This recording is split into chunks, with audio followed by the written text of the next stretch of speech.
네, 안녕하세요. 연구산학대의 셰르파 하윤상입니다. 네, 어느덧 연구산학대 1기가 지금 벌써 마무리를 짓게 되었네요. 네, 그래가지고 원래는 제가 이제 여러분과 함께 라이브 방송으로 진행을 하면서 이제 최종 보고회를 진행을 하려고 했는데 부득이하게 지금 내용들을 보니까 사실 제가 이제 소화해야 될 내용들이 되게 많이 있어서 이제 그 내용들을 소화를 해서 그다음에 사실 지난 중간 보고회 때 느꼈던 게 저만 계속 말하는 시간이 너무 길어지니까 여러분과 함께 네트워킹할 시간이 많이 없더라고요.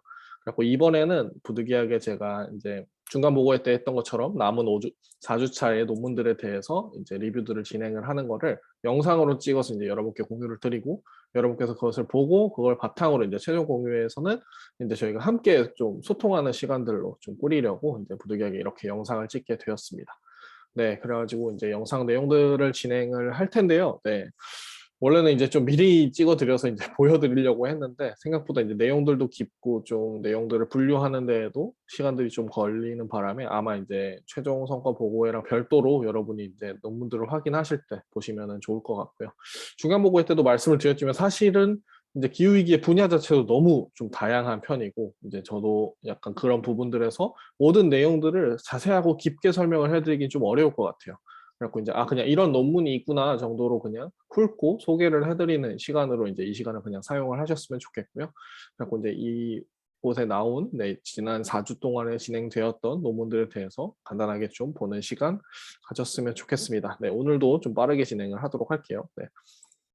그래서 네, 오늘도 이제 한 40여 편, 정확히 말하면은 이제 저희가 44편 정도의 이제 논문이 이제 진행이 되었어요. 그래갖고 이제 이 부분에 대해서도 한 편당 뭐 한 1, 2분씩 정도로 해서 빠르게 좀 보면서 여러분께 소개를 드리고 설명을 드리는 시간을 갖도록 하겠습니다. 네, 그러면은 저희 지난번에 진행했던 연구 테마들 중심으로 해가지고 다시 이제 5주차에서 8주차까지의 논문들을 분류를 해놨어요. 그래갖고 좀 겹치는 부분들도 있고 할 수 있는데 그 내용들 참고하셔서 보시면 좋을 것 같습니다. 네, 그럼 시작하도록 할게요. 네, 그래서 먼저 기후위기 시대 교육부터 이제 다시 들어갑니다. 그래서 이제 서재인님이 5주차 때 진행하셨던 이제 Impact of Environmental Education on Sense of Place라는 부분에 대한 이야기인데요. 네, 여기서 이제 보시면은 여기서 나오는 키워드는 이제 sense of place라고 해가지고 이제 공간 애착, 장소 애착에 대한 논문들을 이제 진행을 해주셨어요. 그래서 이제 장소 감각이 향상이 될 때 이제 그런 지역 사회 자체의 친환경적인 행태에 어떤 영향들을 주는지에 대해서 이제 분석해준 논문이었는데요. 그래서 이제 실제로 그 도시 내 환경교육 프로그램이 이제 실제로 그 장소에 대한 감각에 어떤 영향을 미치는지에 대해서 이제 이야기를 해주었다라고 보면서 이제 그래서 이제 그거를 이제 실제 케이스를 바탕으로 해가지고 나온 논문이기 때문에 그 내용들을 볼 때 정말 약간 지역 도시 내에서 어떤 교육의 측면에서 이제 환경 교육들이 진행이 될 때 자기 지역 사회를 어떻게 바라봐야 되냐라는 부분들을 보실 때 참고하시는 논문으로 좀 보시면 좋을 것 같습니다. 네. 그 다음에 이제 진행이 되었던 거는 이제 다은님이 6주차 때 보셨던 그린 캠퍼스에 대한 얘기였어요. 이것도 사실은 이걸 어떻게 분류를 해야 될까 고민을 좀 하다가 일단은 그린 캠퍼스에 대한 내용이만큼 저희가 이제 일단은 캠퍼스여서 이제 교육이라는 측면을 보았는데요. 정확히 말하면 이제 실제로 캠퍼스를 운영을 할 때 있어서 어떻게 하면 이제 그 말 그대로 환경 친화적인 캠퍼스를 구성할 수 있을 것이냐라는 부분들을 이제 케이스 스터디 등을 통해서 그다음에 서베이나 리서치 리뷰 등으로 이제 보았다고 이제 진행이 되는데요. 그래서 이제 그 관련된 내용들을 자세하게 이제 리서치 리뷰와 함께 설명들을 쭉 해주셨고요. 그다음에 이제 실제로 사례들을 보면서 이제 거기서 이제 어떤 예산을 통해서 이제 진행이 되고 있고, 그다음에 학생들은 실제로 그린 캠퍼스에 대해서 어느 정도로 인식을 하고 있는지에 대해서 보았고, 이제 이런 부분들을 바탕으로 할 때 한국의 대학들이 벤치마크할 수 있는 부분들이 있겠다라는 부분을 보셨다라고 이제 생각을 하시면 좋을 것 같습니다. 네, 다음으로는 이제 정현님이 6주차 때 진행을 해주셨던 말 그대로 기후정의 교육에 관련된 내용이었어요. 이 내용들을 쭉 봐보시면은 여기는 이제 보통 줄글들이 대부분인데 말 그대로 기후 정의에 대해서 교육을 하기 위해서 말 그대로 이제 그 활동가나 연구자로서 이제 경험을 바탕으로 이제 기후 정의를 어떻게 학습시킬 수 있을 것이냐에 대한 부분으로 연구를 해주셨는데 이제 그런 부분으로서 이제 그 2018년의 가뭄과 2020년의 코로나 유행에 있어서 이제 이 위기들에 대해서 이걸 어떻게 학습하냐라는 부분에 대해서 이제 많이 고민을 하셨고요. 특별히 이제 에코페미즘에 대한 부분들도 이제 논의가 되었다라는 부분에서 관심 있으신 분들은 좀 보시면은 좋을 것 같고요. 그래서 이제 기후정의를 어떤 방식으로 교육시키고 학습시키냐라는 부분에서 이제 운동의 측면과 또 교육의 측면에서 어떻게 바라봐야 될지라는 측면으로 좀 보시면은 좋을 것 같습니다. 그래서 이제 기후위기 시대의 교육과 함께 또 환경 정의에 대한 측면, 그 다음에 기후 운동에 대한 측면이 있다라는 부분은 여러분이 생각을 해주시면 좋을 것 같고요. 다음으로 이제 7주차 때도 이제 정현님께서 이제 지속적으로 계속 얘기를 해주고 오시는 이제 기후정의 운동의 그 학습의 측면에서 2주 연속으로 이제 좀 진행을 해주셨어요. 그래갖고 이제 여기서도 이제 관련된 내용들을 이제 좀 보실 수 있는 논문인데, 이제 여기서 볼 때는 이제 조금 더 깊이 들어가서 어떻게 보면 아까 말씀드린 논문보다 한 차원 더 깊이 들어가가지고 이제 청년 기후 활동가들이 기후 위기 교육에 있어서 이제 그런 교육과 학습의 측면에서 어떻게 이제 상호작용들이 일어나는가에 대해서 본 논문이었는데요. 그래갖고 이제 이 부분에서 이제 세대별로 기후 활동가나 교사들, 그다음에 그런 분들에 대한 이제 포커스 그룹 인터뷰들을 이제 추가로 진행을 해서 이제 기후적인 교육에 대한 어떤 현재 상태들이 어떠한가라는 부분들을 보고 있기 때문에 이제 이런 부분에서 이제 기후 정의 교육, 기후 정의 교육에 대한 부분에서 어떠한 지금 현황들이 진행되고 있고 각 이제 주체별로 어떤 생각들을 가지고 있는지를 보시려면은 이 논문을 참고하시면 좋을 것 같습니다. 네, 그래서 이제 기후위기 시대 교육은 한 이 정도까지로 진행이 되는 것 같고요. 네, 그 다음에는 이제 기후위기 사회복지, 정민님이 계속해서 이제 봐주고 계셨던 부분이죠. 그래서 이제 사회복지와 에너지에 대한 부분이 이제 동시에 들어가는 측면이라고 보실 수 있는데, 네, 5주차 때 진행됐던 정민님이 봐주신 논문을 이제 저희가 참고를 해보면, 네, 여기서 볼 때, 말 그대로 이제 에너지 빈곤에 대한 지표 설정을 어떻게 해야 될 것인가에 대한 논문으로 이제 진행이 되었다고 해요. 그래서 이제 에너지 빈곤층을 어떻게 추정하고 이런 부분들, 이제 에너지 복지 정책을 어떻게 만들어낼 것이냐에 대한 부분들을 보면서 사실 해외 에너지 빈곤 지표들에 대해서 이제 리터처 리뷰와 같이 이제 하나하나 자세하게 정리를 했다라는 부분에 있어서 정말 에너지 빈곤과 관련해서 지표를 보시고 싶으신 분들은 이 논문을 참고하시면 정말 좋겠다라는 생각이 개인적으로 좀 들었고요. 그래서 이런 내용들이 아주 자세하게 정리가 되어 있다는 부분 좀 보시면 될 것 같습니다. 네. 자, 그리고요. 네, 잠시만요.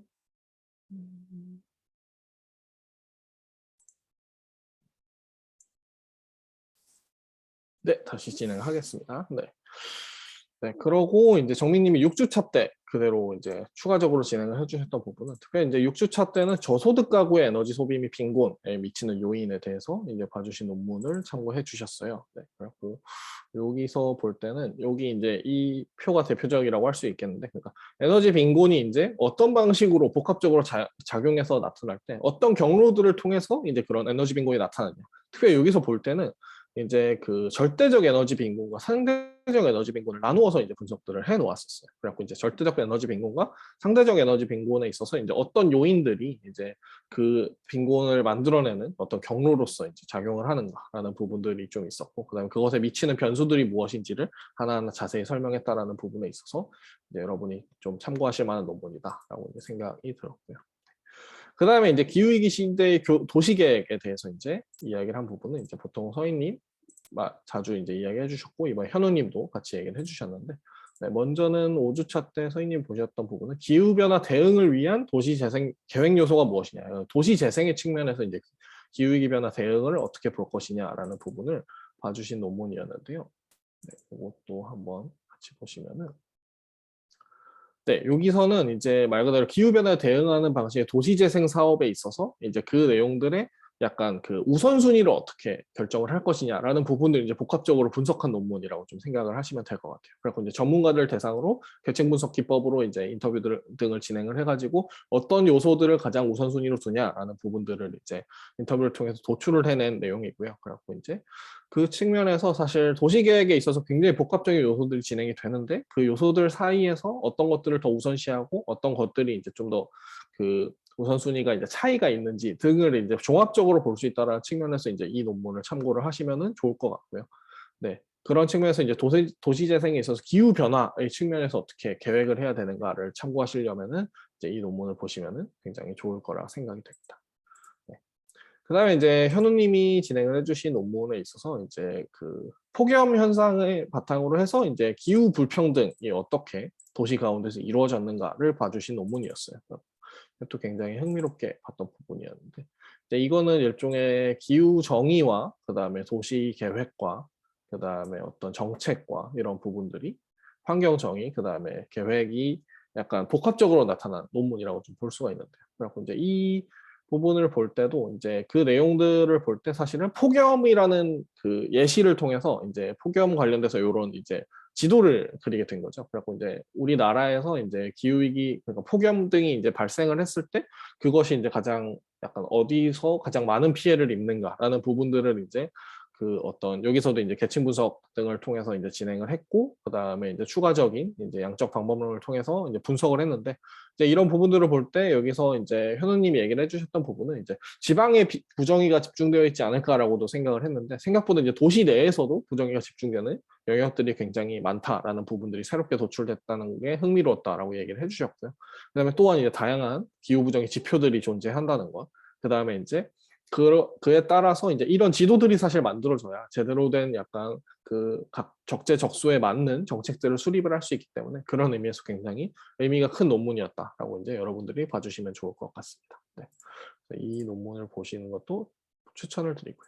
그다음에 서희님이 7주차 때 분석을 해주신 논문은 이제 시대별로 아파트 단지에 있는 일종의 미기후, 마이크로 웨더라고 이제 보통 얘기를 하더라고요. 그래갖고 이제 미기후가 어때 했는가를 이제 분석을 해준 논문이었는데요. 그래갖고 이제 시대별로 이제 아파트의 형태들이 계속 좀 달라졌던 것들을 알고 계실 거예요. 그래갖고 이제 그 아파트 단지의 형태들이 기후 변화의 측면에서 이제 말 그대로 이제 미기후, 그러니까 세부적인 마이크로한 기후의 측면에서 어떤 이제 차이들이 있었는지를 이제 하나하나 이제 70년대, 80년대, 90년대, 2000년대로 이제 넘어서 이제 분석을 한 논문이라고 볼 수 있었는데, 이제 이에 대해서 이제 선생님은 이 내용들을 이제 유형별로 해가지고 분석한 게 흥미로웠는데 이제 간략하게만 분석된 게 아쉽다라는 부분을 얘기를 해주셔서, 만약 이거 관심 있으신 분들은 이걸 좀 더 집중 있게 깊이 있게 이제 봐주셔도 좋지 않을까라는 생각이 들었습니다.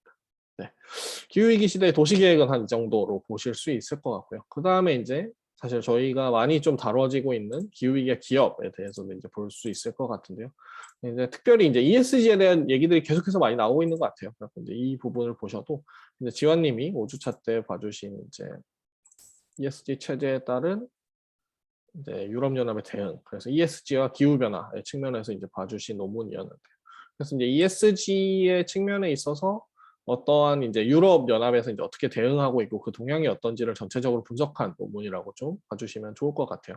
그래갖고 요 내용들이 보고 있는데, 여기서 이제 특별히 이제 초점을 맞추셨다고 보면 말 그대로 environmental이라는 측면에서 환경과 기후 변화의 측면에서 이제 봤다라는 부분들, 그 다음에 이제 ESG 관련된 유럽 연합이 어떻게 규제를 입법하고 있는지, 그 다음에 이제 국내 법에서도 이제 기후 변화를 대응하기 위해서 어떠한 법적 제도들 아니면은 이제 기업과 협력할 수 있는 방안들이 무엇인지를 볼 수 있다라는 측면에서 그 유럽의 사례를 보시기에 이제 굉장히 좀 적절한 논문이었다라고 이제 좀 보시면 좋을 것 같고요. 그래서 이제 ESG가 기후 변화의 측면에서 어떤 역할들을 하고 있는지, 물론 이제 기후 변화가 거의 이제 궁극적인 요인이 돼서 ESG가 이제 나타났다라고도 볼 수 있지만, 이제 둘의 상관관계가 어떻게 되는지를 이제 유럽연합의 케이스를 통해서 이제 좀 보실 수 있다라는 측면에서 좀 한번 참고해 보시면 좋을 논문이라 생각을 하고요. 자, 그 다음에 이제 5주차 때 수현님이 봐주셨던 논문은, 이 논문도 굉장히 좀 흥미롭게 봤었는데요. 이제 계속해서 이제 기후위기 금융에 대해서 이제 이야기들을 해주고 계세요. 그래갖고 이제 그 기후위기 금융의 측면에서 봐주신 얘기였고, 이거는 특별히 이제 보시면은 네. 그 법제연구원에서 나온 보고서입니다. 그래갖고 이제 저희도 원래는 이제 저희가 논문만 보다가 이제 보고서도 이제 보시는 게 굉장히 좀 용이하겠다 싶어서 이제 수현님도 이제 보고서를 진행을 해주셨는데, 그래서 그 관련해가지고 이제 기후변화에 대해서 이제 공시제도, 그러니까 이제 기후변화 관련된 이제 정보들을 공개하는 제도들이 이제 어떻게 그 한국에서도 이제 리스크 공시 시스템을 어떻게 도입하냐에 대해서 이제 법제처에서 이제 연구를 한 케이스라고 이제 좀 보시면은 될 것 같고요. 그리고 이제 그런 공시들, 이제 공시가 사실은 이제 기업들이 자기들의 정보들을 공개를 하고, 그다음에 아니면은 그죠, 이제 약간 그런 시스템들에 대한 이야기들이 많이 나오고 있기 때문에 사실 기후위기와 기업으로 이제 분류를 해가지고 저희가 볼 수 있었고, 그래서 이제 기업들이 기후위기에 대응하는 과정에서 공시 시스템을 어떻게 도입하고 그다음에 그 시스템이 어떤 영향을 미치는가라는 부분들을 좀 보시고 싶은 분들은 이 보고서와 이 리뷰를 참고하시면 좋을 것 같습니다. 그래서 이제 2013년에 논문이었음에도 이제 굉장히 좀 내용 파악이 용이했다라고 이제 리뷰를 해주셨고요. 자, 그 다음에 이제 승윤님이 7주차 때 진행해 주셨던 주민 참여형 재생에너지 개발의 지역 경제 효과에 대해서 이제 본 논문이었는데요. 네, 이것도 한번 보시면은 요것도 이제 굉장히 좀 복합적인 요소들이 많이 나와 있는 함께 좀 섞여 있는 케이스였어요. 그래갖고 이제 같이 다 볼 수 있었는데 일단 뭐 EPC, REC, SPC와 같은 그다음에 ONM과 같은 이제 그 용어들을 정리해 주신 부분들이 있었고요. 그래갖고 이제 특별히 이제 주민 참여형 재생에너지 개발, 그러니까 재생에너지의 내용에 대한 그 개발들을 이제 말 그대로 주민들이 참여해가지고 함께 만드는, 그러니까 민간에서 주도를 해가지고 만드는 방식의 어떤 사업에 대해서 나오고 이제 그것이 이제 지역 경제에 실제로 어떤 효과가 있느냐라는 부분들을 이제 분석한 논문이라고 좀 보시면 될 것 같아요. 그래갖고 이제 그 지역 사회에서 이제 재생에너지 사업을 통해서 이익 공유들이 어떻게 이야기가 되고, 그다음에 재생에너지가 어떻게 이제 그 현황이 어떻게 되고, 그다음에 진행들은 어떻게 되고 있는지에 대해서 이제 사실 한국 케이스들도 이제 굉장히 많이 분석들을 해가지고 이제 그 내용들을 보았다라는 측면에서 이제 주민 참여, 그러니까 거버넌스적인 측면과 그다음에 재생에너지에 대한 측면과 그다음에 이제 지역 경제에 대한 측면들이 복합적으로 나와 있기 때문에 그거 관련해 가지고 이제 관심 있으신 분들은 이제 여기서 더 좀 얘기들을 보실 수 있으면 좋을 것 같습니다. 네. 네, 그렇게 되고 있고요. 그 다음에 이제 준희님이 봐주셨던 부분은 이제 8주차 마지막 주차 때 봐주셨던 건데, 이제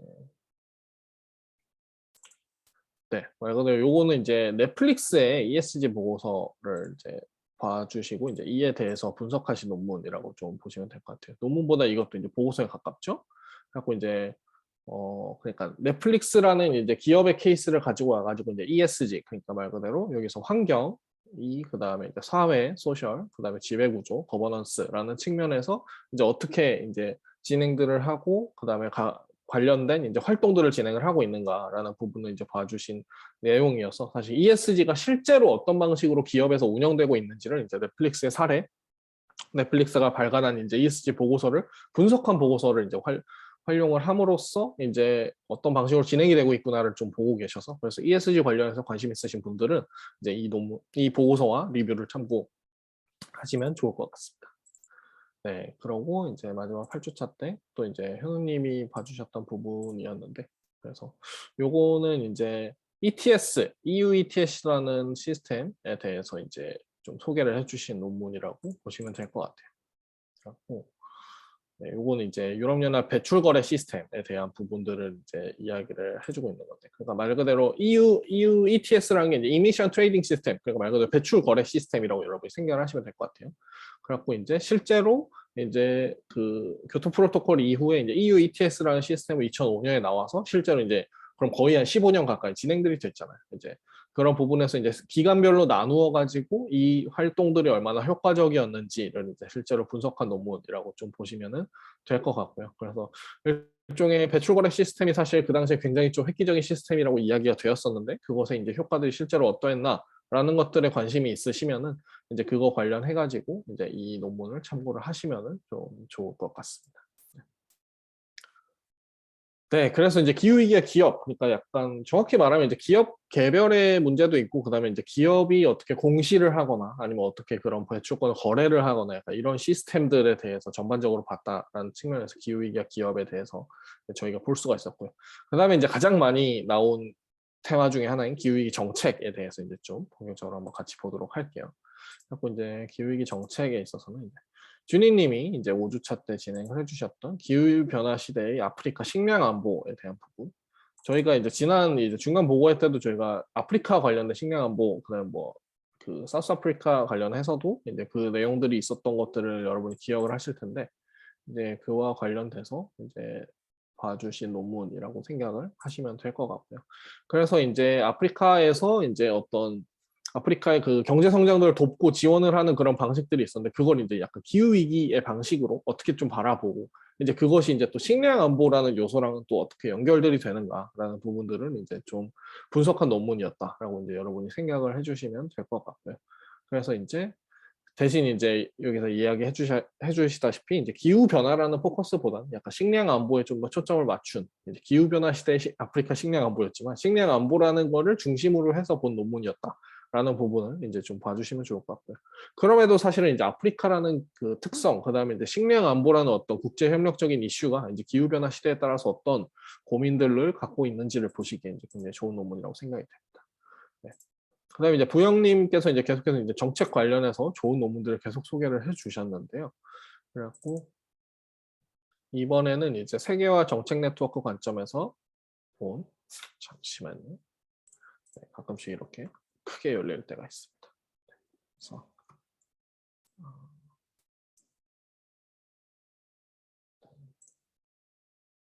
한번 같이 보시죠. 갖고 이제 세계화 정책 네트워크 관점에서 본 브렉시트 이후에 EU 환경 정책의 변화와 시사점에 대해서 이제 본 연구였는데요. 그래서 이제 이거는 일종의 약간 뭐 정책이라고 볼 수도 있고, 그 다음에 이제 국제 협력적인 측면에서 이제 좀 보셨던 부분이라고 생각이 돼요. 그래서 이제 이 부분들이 이제 정책과 국제 협력에 대한 부분이 함께 들어간다라고 이제 여러분이 생각을 해주시면 될 것 같은데. 그래서 이제 16년 브렉시트가 결정되고 나서 이제 서로 간에 이제 그 약간 독일이나 프랑스, 영국 등에서 이제 어떤 방식으로 진행되게 되는 거. 이걸 이제 정책 네트워크라는 관점에서 이제 바라본 거였는데, 그래서 이제 기후 변화 관련된 정책들이 이제 국제 공조나 아니면 개별 정책 차원에서 어떤 변화들이 있었나라는 부분들을 이제 쭉 얘기를 해주셨던 부분이어서, 그래서 이제 사실은 브렉시트라는 어떤 국제 사회에서의 큰 이슈, 그다음에 비교적 최근의 이슈라는 부분이 기후 변화의 측면에서 이제 어떻게 좀 영향들을 미치는가, 그다음에 환경 정책의 변화 측면에서 어떤 변화를 미치는 영향을 미치는가라는 부분을 이제 보시고 관심이 있으신 분들은 이 논문을 참고하시면 좋겠다라는 생각이 들었습니다. 네, 그다음에 이제 6주차 때도 형님이 이제 지속적으로 봐주셨던 부분이 이제는 그죠? 이제 녹색 정책에 대한 이제 국내 정권 시기별로 어떻게 됐나라는 부분들을 또 분석해 주신 논문을 찾아주셨어요. 그래갖고 이제 이거는 이제 국내 정권별로 뭐 녹색 성장이니 아니면 창조 경제니 약간 이런 부분들로, 그다음에 뭐 약간 사회적 가치니 이런 부분들로 정권별로 테마들이 계속 달랐던 부분이 있었잖아요. 그래서 그렇게 했을 때 이제 약간 정권별로 나누어서 이제 녹색 정책이나 기후 변화 관련된 이슈들이 이제 어떤 방식으로 좀 네트워킹들이 됐었는가, 그 다음에 이제 실제로 어떤 방식으로 진행들이 됐었는가라는 것들을 좀 보시면은 좋을 것 같고요. 특별히 이제 여기서 얘기를 해주시듯이 이제 이런 텍스트 마이닝을 이제 활용을 해서 진행이 됐다라는 부분에서 이제 방법론을 보시기는 하기에 좀 굉장히 흥미로웠다라는 부분들, 이제 이런 부분들을 자세하게 보고 싶으신 분들은 이제 이 논문을 참고하시면 좋을 것 같고요. 네, 그 다음에 이제 6주차 주영님이 보셨던 부분은 이제 미국에서 이제 생태계 변화를 어떻게 좀 접근을 했는가라는 부분을 본 논문이었는데요. 네, 여기서 이제 이 내용들을 쭉 보시면은 말 그대로 이제 여기는 이제 미국의 케이스 분석이라고 좀 생각을 하시면 될 것 같아요. 생태 위기라는 그런 근원적인 문제가 나타났을 때 미국은 이런 부분에서 어떠한 방식으로 대응을 하고 이것에 나타나려고 했는가라는 약간 미국의 사례 케이스 스터디라고 이제 생각들을 좀 하시면 좋을 것 같고요. 그래서 약간 좀 더 종합적으로 이제 미국의 약간 어떤 생태 위기에 대응하는 이제 미국의 정책들이 무엇이 있었나, 그다음 그들의 약간 정치 상황에 따라서 어떻게 이걸 진행을 했는가라는 것들을 보고 싶으신 분들은 이 논문을 좀 참고를 하시면 좋을 것 같고요. 한국에서도 어떤 시사점으로서 이제 분석을 하기에 굉장히 좋은 논문이다라는 생각을 갖게 됩니다.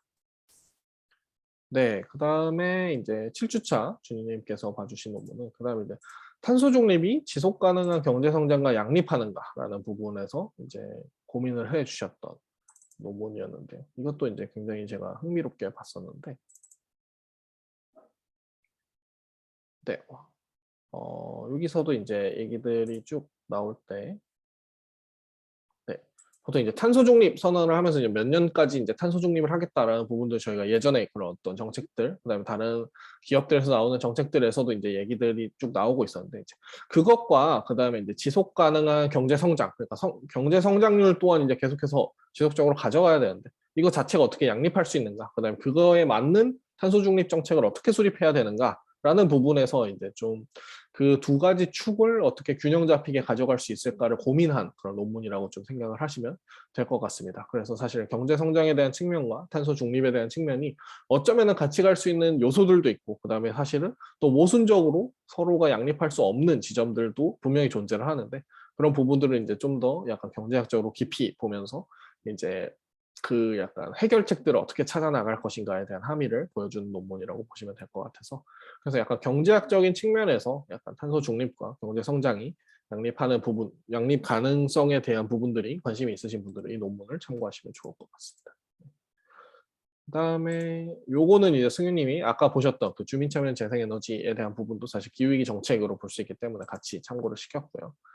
그다음에 이제 부영님이 7주째 봐주셨던 부분은 아까 이제 뭐였죠? 그러니까 주영님이 6주차 때 봐주셨던 게 이제 미국의 대응이었으면 이제 부영님이 봐주셨던 부분은 이제 이해충돌에서 프랑스 사례를 봐주신 논문을 봐주셨어요. 그래고 사실 이것이 굉장히 좀 다양하게 사례 분석들이 되고 있다라는 측면에서 이제 좀 볼 수 있었는데, 그래서 이제 프랑스는 이제 미국과 또 다른 맥락과 환경 상황들이 있기 때문에, 그러나 하지만 기후 위기라는 이제 동일한 문제 앞에서 이제 이걸 어떻게 대응하느냐에 대한 고민을 갖고 있겠죠. 그러니까 이런 부분들에서 이제 노란조끼 시위나 이런 약간 활동들이 일어났을 때 이제 이 측면에서 이제 프랑스는 어떤 방식으로 이제 정책들을 수립을 하고 그다음에 이제 대응을 했느냐라는 부분을 보기에 이제 굉장히 좀 좋은 논문이라고 생각이 들었습니다. 그래갖고 이제 그 내용들, 정책들이 어떤 방식으로 진행이 되었는지를 이제 자세하게 볼 수 있는 논문이어서 이제 프랑스 사례를 보시기에 제가 봤을 때 아까 미국 사례까지도 포함해서 해외 사례들을 분석하기에 굉장히 좀 용이하신 논문이다. 라고 좀 생각을 해보시면 좀 좋을 것 같습니다. 참고를 하시면 좋을 것 같고요. 네, 그 다음에 이제 8주차 때 사실은 기후위기 정책 관련돼서 굉장히 많이 나왔었는데, 그 다음에 이제 민선님이 봐주셨던 부분은 계속해서 민선님이 다뤄주셨던 사실 생물 다양성에 대한 측면에서 나왔던 논문이었어요. 그래서 말 그대로 이제 이 내용을 제목 자체를 이제 약간 번역을 해주셨는데, 그러니까 이제 기후 변화와 생물 다양성의 과학과 정책 의제 간을 이제 통합을 할 때다. 약간 이제 이런 부분들, 그러니까 생물 다양성과 그 다음에 이제 그 기후 위기, 기후 변화에 대한 부분을 통합해서 바라봐야 되지 않을까라는 부분을 이제 봐주신 논문이었는데요. 그래서 이제 자연 기반의 해법 계속해서 보았던 이제 그 부분에서 이제 생물 다양성과 그 다음에 이제 기후 해결책 자체를 이제 어떻게 이제 연결되고 통합적으로 바라볼 수 있느냐에 대해서 이제 관심이 있으신 분들은 이거 관련해 가지고 내용을 보시면 좋을 것 같아요. 그래서 사실은 저희가 이제 내용들을 볼 때도 생물 다양성도 이제 굉장히 중요하다라고 이제 계속 바라봐 왔었고 했는데, 이제 그것이 구체적으로 이제 기후 위기랑 약간 공통되는 부분이 많으면서도 차이점들이 살짝 있지 않나라는 부분들을 좀 볼 수 있었는데, 이런 부분을 좀 더 통합적으로 보는데 이제 도움을 받으시는 부분에서 이제 이 논문을 보시면 좀 좋겠다라고 이제 생각들이 들었고요. 네, 그 다음에 보영님이 이제 8주차 때 봐주셨던 부분은 이제 에너지 민주주의에 대한 부분이었습니다. 그래서 네, 이것도 크게 뜨나 보네요. 네, 그래서 에너지 민주주의가 무엇이냐라는 부분을 봐주셔서 사실 아까 승윤님이 봐주셨던 그 주민 참여형 재생에너지 사업의 케이스랑도 연결이 되는 부분이지 않을까라는 생각이 개인적으로 좀 들어서 이제 굉장히 좀 흥미롭게 봤었는데요. 그래서 이제 이 부분에서 이제 에너지 사업 아니면 에너지 정책 등에 있어서 이제 이것들을 진행을 할 때 그걸 이제 민주주의적인 관점에서 어떻게 바라봐야 되냐라는 측면에서 이제 환경 민주주의와 생태 민주주의와 이제 비슷한 개념으로서 약간 에너지 민주주의를 이제 어떻게 진행을 해야 될 것이냐라고 해가지고 이제 기존에는 이제 민주주의 논의를 에너지 분야에 적용한 거에 불과한데 이제 이 부분에서도 이제 구체적으로 약간 에너지 정책을 어떻게 약간 에너지 민주주의라는 관점으로 바라보고 진행할 수 있을 것이냐를 이제 다룬 논문이어서 이제 이런 측면에서 약간 에너지 정책들을 만드는 어떤 거버넌스나 아니면 이제 그런 주민들이 참여해가지고 함께 에너지 그 정책들 아니면 이제 에너지 관련된 산업들을 어떻게 조직해낼 것인가에 대해서 관심 있으신 분들은 이 논문을 좀 참고하시면 좀 좋을 것 같습니다. 그래서 이제 그 측면 관련해서 이제 뭐 해외 사례나 이런 부분들도 굉장히 좀 많이 잘 나와 있다라고 생각이 되고요. 그래서 이런 방식으로 참고를 해주시면 좋을 것 같아요. 그 다음에 이거는 이제 현우님이 아까 다뤄주셨던 이 EU ETS라는 부분도 사실은 일종의 그죠. 저희가 이제 기후위기 정책으로 볼 수 있기 때문에 이제 이 부분도 같이 다뤄놨고. 보우님이 사실 굉장히 좀 이번에 흥미롭게 진행을 해주셨고 8주차 이제 포인트 논문으로 저희가 선정을 하려고 하는데 이제 그거는 이제 단순히 그냥 그 자체만이 아니라 이제 세 가지 논문을 비교 분석을 해주셔서 이제 독특한 글을 이제 써주신 케이스로서 이제 굉장히 좀 좋은 사례였어요. 그래서 이제 이 측면에서 좀 보실 수가 있었는데 그래서 이제 약간 기후변화 정책에 내재된 환경 불평등에 대한 이제 논문과 함께 하나하나 좀 일단 띄워볼게요. 네, 그래서 그 다음에 이제 환경 불평등에 관련돼서 이제 어떻게 논문들이 진행이 됐고, 그 다음에 이제는 구체적으로는 이제 디젤 자동차 시대의 대기 오염 관리를 이제 어떻게 해야 될 것인가에 대한 부분에서 네, 관련된 논의들을 진행해 주신 논문을 또 봐주셨고요. 그래갖고 그다음에 마지막으로는 일종의 책 리뷰라고 이제 좀 보실 수가 있는데, 저님께서 그리고 이제 폭염사회라는 책에 대해서 이제 약간 서평을 남겨주신 부분을 이제 좀 봐주셨던 것 같아요. 그래서 아래 두 개는 이제 약간 케이스고, 그다음에 이제 환경 불평등에 대해서 이제 이야기들이 나왔다는 부분들이 있는데, 약간 그래서 이제 그런 부분들을 볼 때 약간 지속 가능성이라는 얘기로 인해서 약간 나타나는 어떤 면죄부적인 측면들이 이제 실제로 어떤 약간 대기가스에 대한 측면이나 아니면 약간 폭염에 대한 부분들에 대해서 이제 이야기를 나눌 때 이제 환경 문제를 단순히 환경 문제로만 바라볼 수는 안 된다라는 측면으로서 이제 논지들을 굉장히 좀 전개를 해주셨어요. 그래서 이제 이 내용들이 이제 그럼 어떻게 이제 그런 방식들을 어떻게 약간 재난 자체가 약간 그 개별적인 재난이 아니라 약간 사회적 재난으로서 어떻게 진행이 되고 있고, 기후 변화가 그런 사회적 재난으로서 나타나는 측면들이 굉장히 많이 있잖아요. 그래서 이제 이런 부분들을 어떻게 고민해야 될 것인가라는 내용에 대해서 이제 세 가지 논문을 같이 좀 결합해서 논의를 진행해 주셨다라는 부분에서 이제 좀 봐주시면은 굉장히 좋을 것 같고요. 그래갖고 이제 그 관련된 내용들로 해가지고 약간 기후 불평등, 그다음에 이제 재난으로까지 연결되는, 그다음에 사회적 책임과 개인의 책임에 대해서 고민을 하시는 분들은 이 세 가지 논문을 결합해서 이 리뷰를 참고해서 이제 논문들을 보시면 굉장히 좋겠다라는 생각들이 들었습니다. 그래서 이제 이 논문도 확인을 해보시면은 굉장히 좀 좋을 것 같고요. 네. 그 다음에 이제 8주차 때 정민님이 봐주셨던 부분은 뒤에서 이제 에너지 차원에서도 이제 보겠지만 에너지 복지 법안, 그러니까 실제 법안에서 이제 어떤 방식으로 제정이 됐냐라는 부분들에서 다뤄두신 논문이었어요. 그리고 이 내용도 보시면은 이제 에너지 빈곤 관련해서 이제 계속해서 정민님이 좀 다뤄주고 계셨는데, 그래서 이제 에너지 복지법 제정과 관련된 내용으로서 이제 그 발의안이 계속해서 논의됐지만 실제 제정되지 않았었는데, 그 내용들 실제 세부적으로 나왔던 내용들이 무엇이었나라는 부분들을 하나하나 살펴보면서 그것이 이제 에너지 복지법이 얼마나 이제 제정의 필요성이 있는가라는 부분을 이야기한다라는 측면에서 말 그대로 이제 법제적인 측면들, 그다음에 실제 법안이 진행되는 것에 있어서 그것이 이제 에너지 빈곤 아니면 이제 에너지 복지와 관련돼서 이제 어떠한 함의들을 갖는지가 이제 궁금하신 분들, 그다음에 이제 그런 관련 사례들을 보고 싶으신 분들은 이제 이 논문을 참고하시면은 굉장히 좀 많이 도움이 되겠다라는 부분으로 좀 이제 바라봐 주시면 좋을 것 같습니다. 네, 기후위기 정책은 이 정도였고요. 그 다음에 이제 또 많이 나왔던 부분이 이제 저희 기후위기 국제 협력이었죠. 그리고 이제 기후변화 시대 아프리카 식량 안보는 아까 다뤘던 저희 그 기후 정책에서 이제 아프리카 측면에서 봐주셨던 주인님이 추천해주신 논문을 참고하시면 좋을 것 같고요.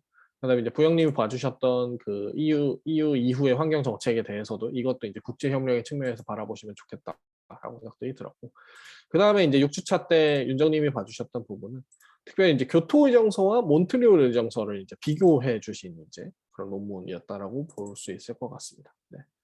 그래서 여기 이제 이 내용들이 어떻게 바라봐지냐라고 이제 나오게 되는데, 그래서 이제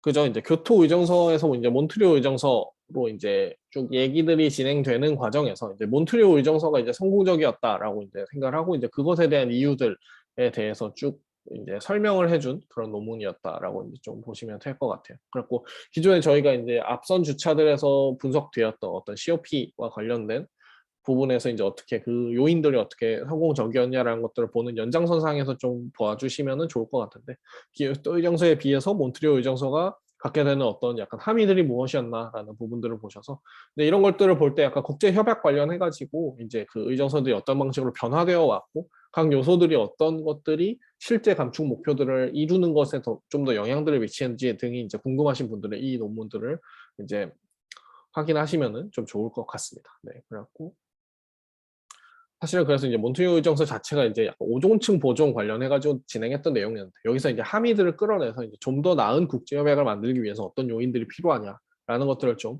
보았던 논문이었다라고 이제 생각을 해주시면 좋을 것 같습니다. 그 다음에 이제 7주차에 봐주셨던 이제 부분은 이제 7주차 때도 이제 민서님이 보고서에 대해서 이제 좀 봐주셨는데 이건 이제 본격적으로 이번에 진행되었던 그죠? 요게 이번에 진행됐던 COP26에 대한 일종의 서머리 보고서라고 이제 생각을 하시면 될 것 같아요. 네. 그래서 이제 이 내용들이 이제 실제로 코로나19로 인해서 이제 진행된 글래스고우 기후 팩트에서 이제 어떻게 진행이 됐고 이제 그 내용들이 무엇이었는지를 이제 봐주시는 논문이라고 생각이 되는데요. 그래서 보고서죠.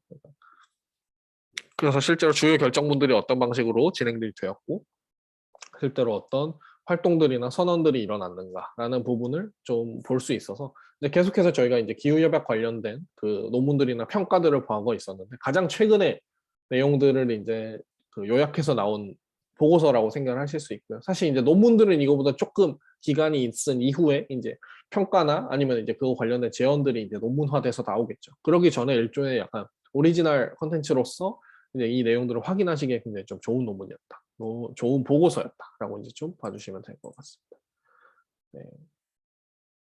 그 다음에 이제 현우님이 봐주셨던 7주차에서 봤던 부분은 요거는 이제 개발도상국의 기후기술 협력에 대한 부분을 어떤 방식으로 이제 진단할 것인가를 봐주신 논문이었는데 이것도 굉장히 좀 흥미롭게 보실 수 있는 논문이었다고 생각을 해요. 그래서 이제 개도국의 기후기술 협력 준비도를 어떻게 이제 진단하냐라는 그 진단 프레임에 대한 그 내용이었는데요. 그래갖고 이제 그 대응 수준들에 있어서 그러니까 무조건 이제 개발도상국을 지원을 할 때 그냥 무조건 이걸 지원을 해준다라는 측면으로만 되는 것이 아니라 실제로 가장 효과적으로 지원해주기 위해서 어떤 요소들을 파악을 해야 되고 그 요소들의 그 요소나 요인들에 있어서 이제 어떤 것에 이제 가중치나 비중을 둬야 되냐라는 부분들을 이제 고민을 해야 되는데 그렇게 될 때 이제 그 진단 프레임을 어떻게 수립할 것이냐에 대해서 이제 뭐 전문가 인터뷰나 그다음에 이제 그 관련된 그 문헌 연구 등을 통해서 이제 분석한 논문이라고 보시면 될 것 같아요.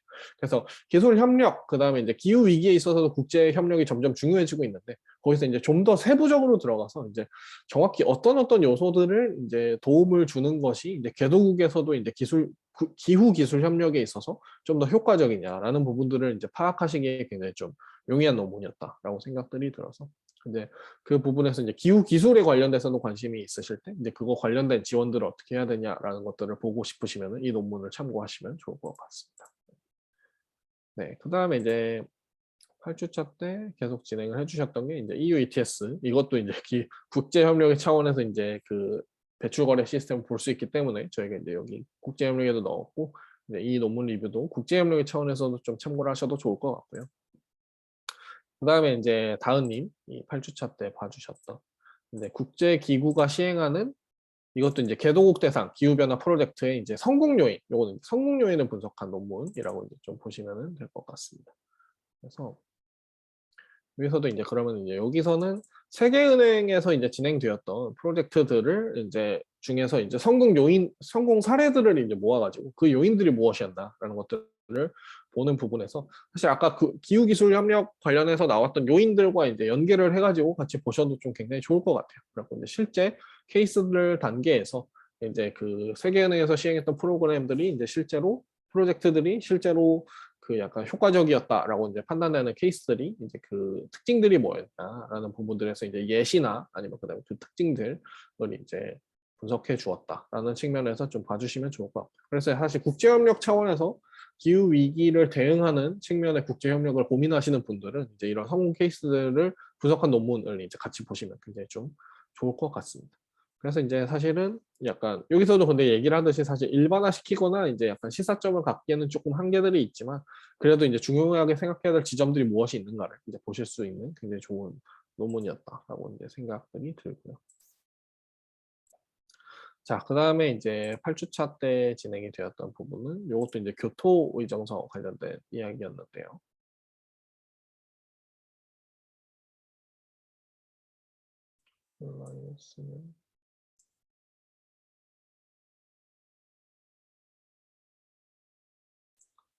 네.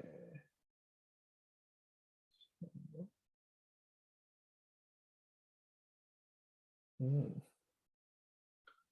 잠시만 끊고 가겠습니다.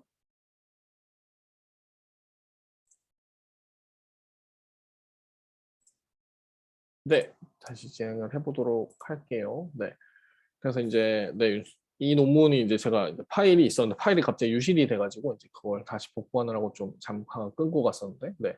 그래서 이제 이 논문의 경우에는 이제 그 교토 프로토콜에 있어서 이제 그 교토 의정서에 있어서 이제 그 목표 달성치에 대해서 이제 실제로 평가를 한 논문이라고 좀 보시면 될 것 같아요. 그래서 이제 감축 의무가 있었던 국가들이 이제 실제로 어떤 성과들을 거두었는지에 대해서 이제 궁금하신 분들은 이거에 대해서 이제 세부적으로 약간 평가한 논문이다라고 이제 좀 생각들을 하시면은 될 것 같고요. 그다음에 이제 그것이 이제 실제적으로 어떠한 요인들로 인해서 약간 성공을 했고 실패를 했는지라는 부분에서 이제 좀 보시면 될 것 같고요. 특별히 이제 이 부분은 유청님이 좀 약간 비추천이라는 측면에서 이제 이야기를 해주셨는데 이제 전체적으로 사실은 그죠. 그러니까 교토 정서 자체에 있어서도 이제 기후 변화에 있어서 이제 대응에 사실 성공하지 못했다라는 측면이 보통 지배적인데 여기서 이제 약간 성공했다라고 생각을 하고 그것에 대한 요인들을 이제 분석했다라는 측면에서 좀 동떨어진 얘기가 아니었을까라고 생각들이 들어서 그래서 이제 나왔던 얘기다라고 이제 좀 보시면은 될 것 같고요. 네, 그렇게 좀 보시면 좋을 것 같습니다. 네, 그래서 이제 기후위기 국제협력은 약간 이런 방식으로 좀 진행들이 됐고요. 그 다음에 이제 해양 생태계 관련해서도 이제 민서님이 계속 이야기를 해주셨던 부분들이 있었는데, 그래서 요거는 저희가 중간 보고할 때도 이제 확인을 했던 논문이었던 걸로 저희가 기억을 해요. 그래고 그 관련해서도 이제 실제로 저희가 봤던 그 해양 보호 구역이 이제 어떻게 이제 기후 변화에 긍정적인 영향을 미치는가라는 부분들을 이제 다시 분석을 해주신 논문이었고요. 그래서 이제 적응에 기여하는 완화와 적응에 기여하는 상황들을 잘 정리를 해주셨던 부분이 있기 때문에 이제 해양 보호 구역과 그다음에 자연 기반의 해법에 대해서 이제 관심 있으신 분들은 이 내용을 참고하시면 좋을 것 같습니다. 네. 그다음에 그거 관련해서 6주 때도 계속 봐주셨던 부분이 자연 기반 방어의 효과성에 대해서 봐주셨던 부분이었는데요. 음, 네, 여기서 보실 때도 이제 말 그대로 이제 자연 기반 방어, Natural Based Defense라는 부분에서 이제 그 효과성이 얼마나 좋았냐라는 부분에서 이제 연안 보호를 위한 보건 프로젝트의 관점에서 이제 그 내용들을 봐주셨다라고 이제 좀 봐주시면 좋은데, 근데 이거는 이제 얘기를 하실 때 자연 기반의 해법 관련해서는 중요한 논문일 수 있지만 이제 이것이 약간 기후 변화와 관련된 논문으로서까지 추천을 하지는 않는다라고 보시면서 이제 그런 어떤 자연적인 서식지가 실제로 이제 인위적인 요소보다 어떻게 더 효과적인가를 이제 봐주셨던 논문이었다라고 이제 좀 봐주시면 좋을 것 같고요. 네. 그 다음에 또 굉장히 많이 나왔던 얘기가 사실 환경정의, 기후정의에 대한 얘기들이 굉장히 많이 나왔습니다. 그래서 이제 그 5주차 때 주영님이 봐주신 기후변화의 취약성과 기후정의에 대한 부분도 같이 봐주시면 좋을 것 같습니다. 네, 요거에서도 이게 이제 관련된 논문이었는데요. 그래서 이제 기후 변화의 약간 취약성 여기서 나오죠. 그러니까 기후 문제는 사회 구조적인 문제다라는 부분을 이제 좀 보시면서 그래서 이제 기후 불평등, 그다음에 환경 정의라는 부분들, 그다음에 이제 취약성이라는 측면에서 어떻게 이제 기후 변화에 대한 취약성이 약간 기후 정의로 이제 담론도 연결이 되는지에 대해서 이제 굉장히 좀 논리적으로 잘 설명을 해주신 그 논문이라고 좀 보시면은 될 것 같습니다. 네, 그래서 이제 기후 정의의 관점에서 기후 변화를 어떻게 바라봐야 되냐라는 측면에서 특별히 이제 기후 정의, 환경 정의에 대해서 좀 더 약간 디테일하게 보고 싶으신 분들, 그다음에 개념적인 측면에서 좀 더 논리적으로 명확하게 보고 싶으신 분들은 이 논문을 참고하시면 굉장히 좀 좋을 것 같고요. 그다음에 이제 그 내용들에 있어서도 이제 정의론의 관점을 가져와서 이제 자유주의적 환경 정의, 뭐 롤제 정의론에 입각한 환경 정의 이런 식으로 좀 더 이제 디테일하게 그 개념적인 논의들을 보고 있다라는 측면에서 이제 좀 흥미롭게 봐주실 부분들이 있을 것 같습니다. 그래서 기후 정의를 그렇게 확인하시면 좋을 것 같고요. 그 다음에 이제 기후 정의에 대해서 이제 그런 측면들을 보지. 그러니까 도시에서의 기후 정의에 대해서 보신 논문이 이제 흐느님이 봐주셨던 논문이었는데요. 잠시만요. 이것도 주체죠. 네, 이것도 굉장히 재밌었던 부분들을 기억을 하는데 실제로 네, 이 피라미드를 보시면은 좀 실제로 기후 정의가 이제 도시 가운데서 어떤 방식으로 진행들이 됐고 또 약간 영향들을 미칠 수 있느냐라는 부분에서 이제 방갈로르, 몬테레이, 홍콩, 필라델피아, 베를린의 이제 기후위기 개입을 조사를 해서 이거 관련해가지고 관련된 프로젝트들이 이제 어떻게 진행이 되고 있는지 그것을 이제 기후 정의의 관점에서 어떻게 서로 비교하고 평가할 수 있는지에 대해서 이제 좀 보셨다라는 부분들을 좀 보신 부분에서 이제 좀 참고를 하시면 좋을 것 같습니다. 그래서 이제 이거는 사실 기후 정의 측면뿐만이 아니라 약간 도시 계획, 그다음에 더 나아가서 기후위기 정책에 관련돼서도 이제 좀 바라보실 수 있는 논문이었다라고 생각이 드는 것 같고요. 그래서 약간 기후 정의가 실제로 도시들 가운데서 어떻게 적용이 되었고 그것들이 이제 각 도시별로 어떤 특성들이나 이제 정치 상황들에 따라서 어떤 영향들이 달랐는지를 보시기에 굉장히 좀 좋은 논문이다라고 이제 보시면은 좋을 것 같습니다. 네, 그 다음에 이제 정현님이 봐주셨던 부분은 이제 저희가 1주차 때인가 2주차 때 봤던 논문을 이제 한번 더 짚어주신 논문인 것 같아요. 그래갖고 이제 정현님이 봐주셨던 부분은 그래서 기후 불평등에서 이제 체제 전환으로 해가지고 이제 담론의 측면에서 이제 기후 불평등이 이제 단순히 기후 불평등에서 끝나는 것이 아니라 어떻게 이제 체제 자체의 전환으로까지 이제 고민을 해야 되냐라는 측면에서 여기서도 이제 아까 말씀드렸던 그 개념적인 논의를 진행한 논문과 비슷하게 이제 분배적 정의, 절차적 정의라는 측면에서 좀 보았고 이제 전체적인 이제 기후정의 담론이 어떻게 구성이 되고 있는지 보시기에 굉장히 좋은 논문이었다라고 이제 참고를 하시면 좋을 것 같습니다. 네. 그다음에 6주차 때 이제 현우님이 이야기를 해주셨던 이것도 아까 저희가 본 거죠. 그러니까 실제로 기후 불평등이 이제 폭염을 중심으로 해가지고 한국에서 이제 기후 정의가 지역마다 어떤 방식으로 실제 불평등이 어떻게 일어나고 있는지를 봤던 논문이니까 참고하시면 좋을 것 같고요. 그다음에 이 부분도 사실 저희가 아까 기후 정의 교육과 관련돼 가지고 정현님이 봐주셨던 논문이었다는 측면에서 기후 정의에도 이제 참고를 할 수 있었고요. 이것도 더 나아가서 이제 그 실제 이 분들을 이제 인터뷰라는 방식으로 기후정의 교육을 학습을 어떻게 시키기 위해냐라는 부분도 저희가 봤었습니다. 그다음에 이제 8주차 때 주영님이 봐주셨던 논문은 이제 환경 정의의 관점에서 전자 폐기물을 어떻게 처리해야 되냐라는 부분을 좀 봐주셨던 논문이었는데요. 이것도 네, 그런데 좀 시간이 걸린 것 같아요.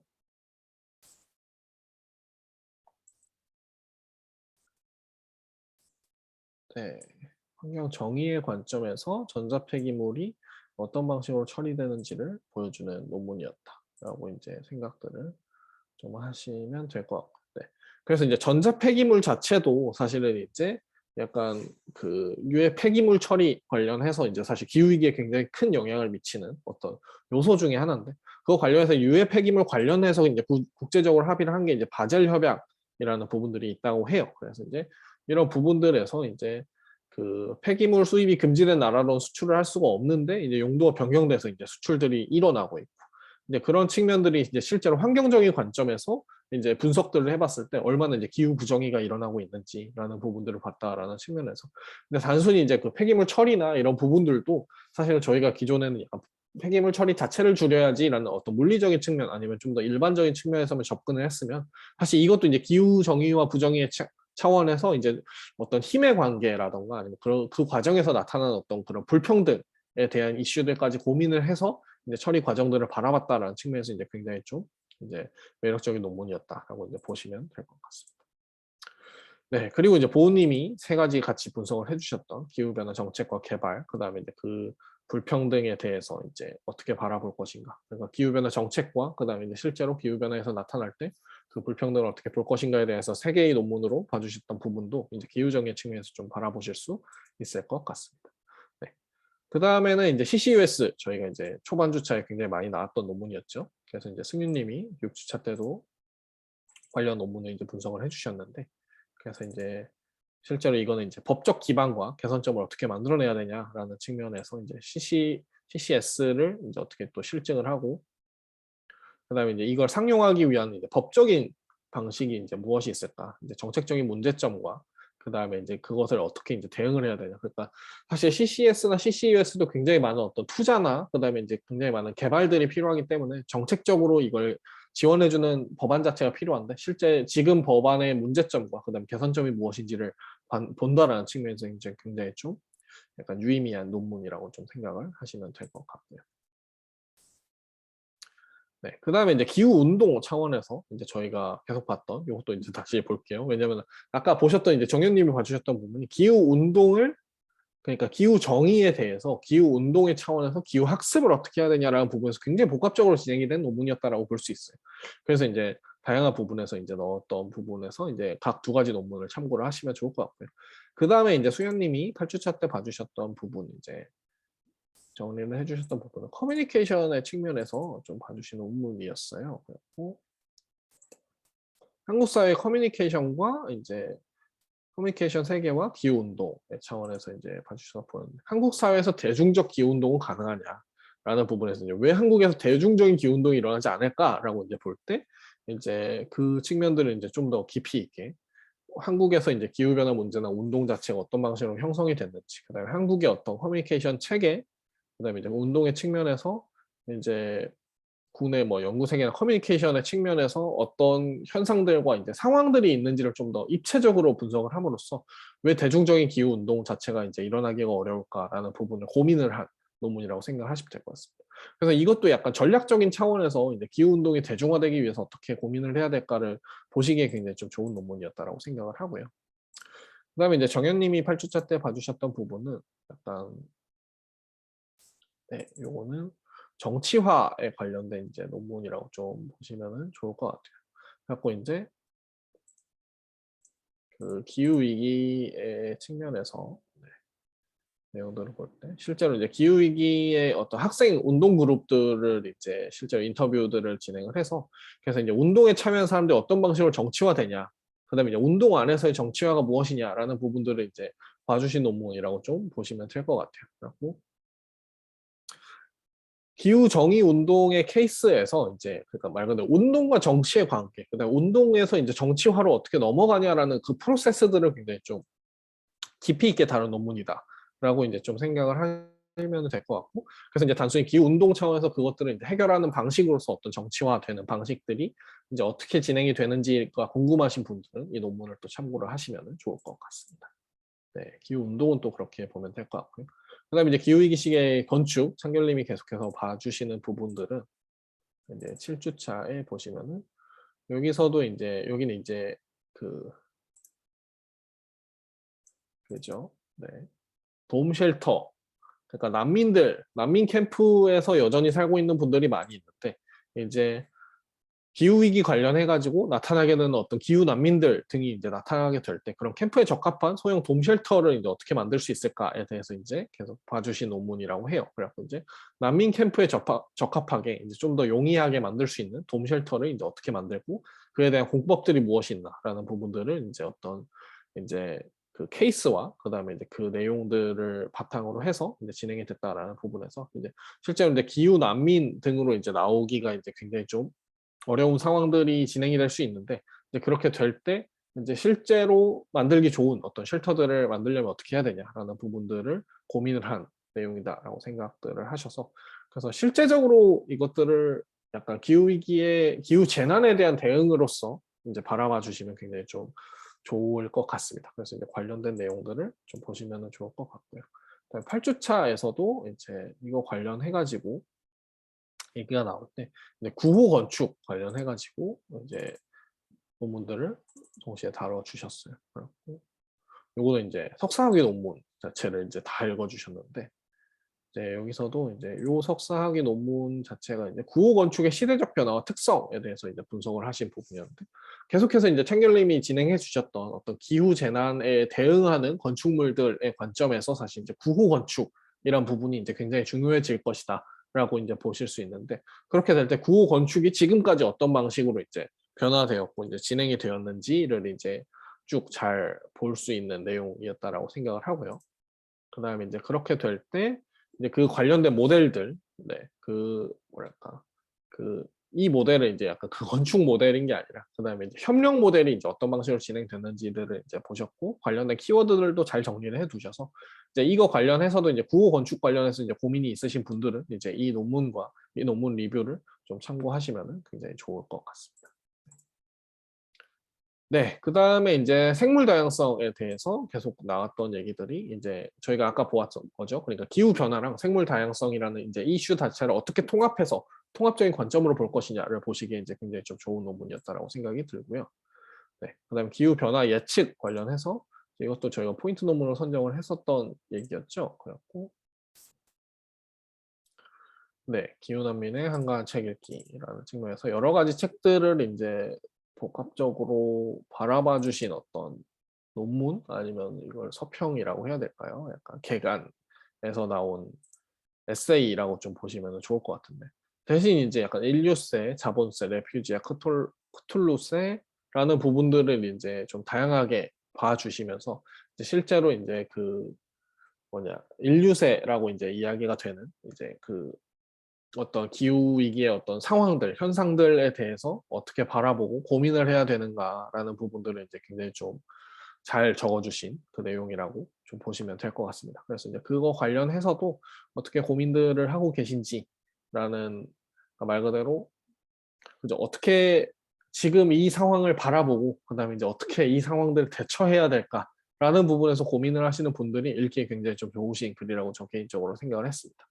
그래서 이제 이 내용들을 어떻게 바라보고 가야 되는가를 이제 보시려면은 이 논문을 참고하시면 좋을 것 같고요. 그다음에 이제 그 예측 관련해서도 이제 인류세 관련해서 이제 저 논문을 보고서 이제 보은님이 이제 관련해서 인류세 관련해 가지고 또 논문들을 찾아보시는 차원에서 이제 보셨다라고 이제 이야기를 해주셨었는데, 그래서 이제 인류세 연구와 환경사회학 관련해 가지고 이제 그 내용들, 그러니까 인류세에 대해서 주요하게 이제 접근들이 어떻게 되고 있는지라는 부분들을 이제 쭉 계속해서 봐주시는 얘기들을 좀 보면은 될 것 같고요.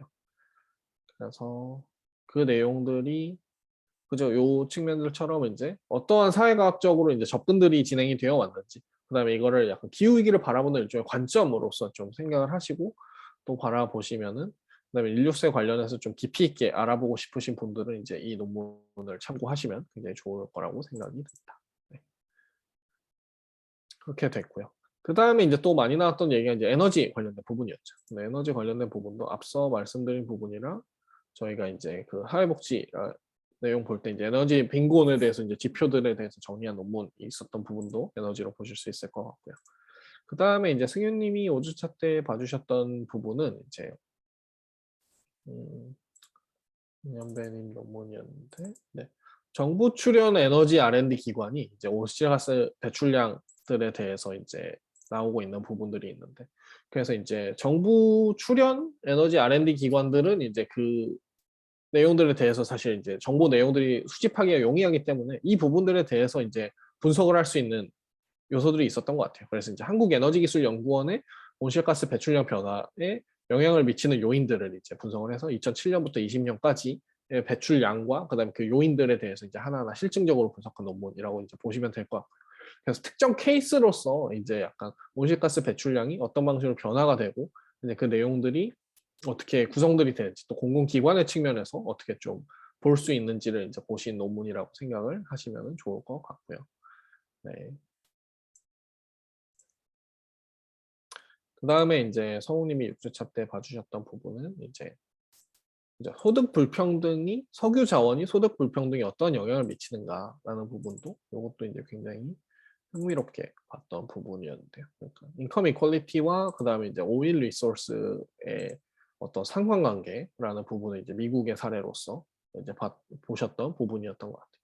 그래서 이제 석유가 풍부할수록 이제 소득 불평등이 더 낮았다라는 부분들, 대신 이제 전체 소득 격차가 높아졌다 이런 측면처럼 이제 자원의 배분들에 따라서 그것이 이제 소득 불평등에 어떤 영향들을 미치는가라는 부분들을 세부 요인들을 분석해서 보신 논문이라고 이제 좀 생각을 하시면 될 것 같아요. 그래서 이제 50개 주에 97년부터 15년까지의 이제 케이스들을 활용을 해서, 그래서 이제 자원의 어떤 분포와 그다음에 이제 소득의 배분 정도가 이제 어떤 관계들이 있는가라는 부분을 봤다라는 측면에서 굉장히 이제 약간 에너지 측면에서 어떻게 이제 경제와의 관련성들을 고민해야 되는가라는 거를 보기에 굉장히 좀 좋은 논문이었다라고 생각을 합니다. 그다음에 이제 정민님이 아까 설명을 드렸던 이제 저소득 가구에서 이제 에너지 소비 및 빈곤에 영향을 미치는 요인들을 봤다라는 측면의 논문도 확인해 주시면 좋을 것 같고요. 에너지 민주주의 관련해서 이제 보영님이 봐주셨던 이제 논문도 이제 에너지 차원에서도 보시면 좋을 것 같고, 정민님이 8주차 때 봐주셨던 에너지 보지법 관련해서도 보시면 좋을 것 같습니다. 네. 그다음에 이제 기후위기 재해 관련해서 이제 다은님이 봐주셨던 부분은 이제 ECE라고 해서 Extreme Climate Event라는 부분을 이제 봐주신 논문이었어요. 그리고 요거는 5주차에 네, 그래서 이게 약간 어떤 극한 기후 재난 같은, 약간 저희가 봤을 때 약간 어떤 홍수, 산불 이런 부분들과 같이 이제 실제로 이건 이제 메타 리뷰 논문이라고 좀 보시면 될 것 같은데 161개의 논문들을 이제 보시면서 그래서 이제 실제로 EC를 어떻게 정의하고 판별하는지부터 해서 이제 이것이 이러한 사건들이 이제 실제로 생태계에 어떤 영향을 미치는가라는 부분들을 이제 분석한 논문이라고 보시면 좋을 것 같습니다. 그래서 이제 사실은 기후위기가 심각해져 가면서 약간 어떤 극한 기후 사건에 관련된 그 내용들이 이제 점점 많아지고 있는 상황인데 이제 그 내용들에서 이제 그것이 실제로 또 다른 생태계에 미치는 영향들, 그다음에 이제 또 기후 변화가 그 이벤트에 어떠한 임팩트를 주는지에 대해서도 이제 좀 봐주신 논문이다라고 좀 여러 예시들이 있다라는 부분을 좀 보시면 좋을 것 같고요. 네, 마지막으로는 이제 기후위기와 예술 관련해가지고 이제 창렬님이 봐주셨던 굉장히 좀 흥미로운 논문이었는데, 네. 재난에 대해서 어떻게 미술적으로 대응을 할 것이냐라는 부분에서 이제 환경미술, 대지미술, 생태미술이라는 측면에서 이제 이 내용들을 보았는데요. 근데 이제 기후난민 프로젝트 해가지고 이제 재난에 대해서 이제 어떻게 미술적 대응을 할 수 있을까에 대해서 약간 예술적인 표현의 측면에서 이제 고민을 하셨던 내용이었던 것 같아요. 그래서 이제 창렬님이 건축에 대해서 계속 이야기를 해주셨던 부분들에서 이제 사실 여기서 나왔던 어떤 그죠 여러 가지 내용들 그러니까 예술적으로 여기서 나오죠. 그러니까 기후 재난을 미술의 영역으로 끌어들여서 세계에서 살아남기 위한 미학이라는 부분들을 이제 대응하고 있는 분들이 있다고 해요. 그래서 사실 이제 예술과 기후 위기, 그러니까 기후 위기의 시대, 기후 재난의 시대에서 예술은 어떻게 반응하고 어떤 역할들을 수행하느냐에 대해서 고민을 하시는 분들은 이제 이 내용들을 좀 보시면 좋을 것 같고요. 단순히 이제 좀 뭐 정책이라던가 운동이라던가 이렇게 실질적인 부분들을 넘어서서 그것들은 이제 영감을 주고 아니면 또 상상력들을 주는 어떤 미술적인 내러티브를 제시하는 방식에서 이제 예술이 가지는 힘들을 이제 기후 위기의 측면에서 좀 보셨다라는 측면들을 좀 보시면은 좋을 것 같고요. 그 다음에 이제 여기서 나오는 것처럼 이제 공공장소라는 부분들도 이제 뭐 사회적 틈이라고 얘기를 하죠. 그래서 이제 이런 것들을 이제 위험성들을 경고를 하던가 아니면 이제 그런 그 상상력들을 이제 자극하는 방식으로 진행이 된 내용들에 대해서 좀 보실 수 있는 논문은 이런 내용일 것 같습니다. 네, 그래서 이제 이렇게 나머지는 이제 없는 부분들이어서 이렇게 해서 네, 최종 보고회로 이제 5주차에서 8주차까지 진행되었던 논문들을 다 볼 수가 있었고요. 네, 사실 이제 그 1에서 4주차보다는 이제 내용들이 좀 더 적어지기는 했는데 여전히 관련된 내용들도 많이 있었고 특별히 이제 8주 동안 진행이 되면서 각자 여러분들 관심 가지시는 분야들에 대해서 저는 굉장히 좀 흥미롭게 알 수 있었고 그 다음에 또한 이제 그 내용들이 좀 더 풍성해지면서 사실 기후위기 관련해서도 좀 더 이제 세밀화된 그 내용들, 테마들이 있다라는 부분들도 알 수 있어서 굉장히 좀 좋은 시간이었던 것 같습니다. 네, 각자 분들이 이제 미션 수행 관련해서 이제 각자의 상황들도 있을 거고 여건이 있으셔서 이제 미션을 잘 수행하신 분도 있고 그렇지 못하신 분들도 있고 좀 불만족스러우신 분들도 있을 수 있는데 사실 저희는 이미 이 8주차를 함께 완주했다는 것만으로도 굉장히 좀 의미가 크다고 생각을 했고요. 그다음에 이제 이렇게 진행된 내용들을 이제 좀 더 발전시켜서 이제 저희가 곧 진행할 컨퍼런스라던가 아니면은 그다음에 저희 그다음에 계속해서 함께 네트워킹 할 수 있는 요소들 그다음에 이제 곧 진행될 연구산학대 2기까지도 연결되어서 계속 이 데이터들을 쌓아나가고 그다음에 이제 여러분들한테도 이제 그 연구들을 좀 도움이 되는 그런 연구산학대가 되었으면 좋겠습니다. 네, 8주 동안 너무 많이 수고하셨고요. 그다음에 이제 이 논문 내용들 언제든지 오셔서 다시 참고하시면 좋을 것 같고 그다음에 이 내용들 관련해서도 계속해서 이야기하면서 내용들 발전시키고 데이터베이스도 발전시키는 저희가 되었으면 좋겠습니다. 네, 그러면은 오늘 최종 보고에 관련 영상 이제 여기서 마무리 짓도록 하겠습니다. 네, 수고하셨습니다. 네, 그러면은 저희 최종 보고회에서 이제 이거 관련해서 계속해서 얘기 나누고 이후 모임들에서도 네트워킹 모임들 진행했으면 좋겠습니다. 네, 감사합니다.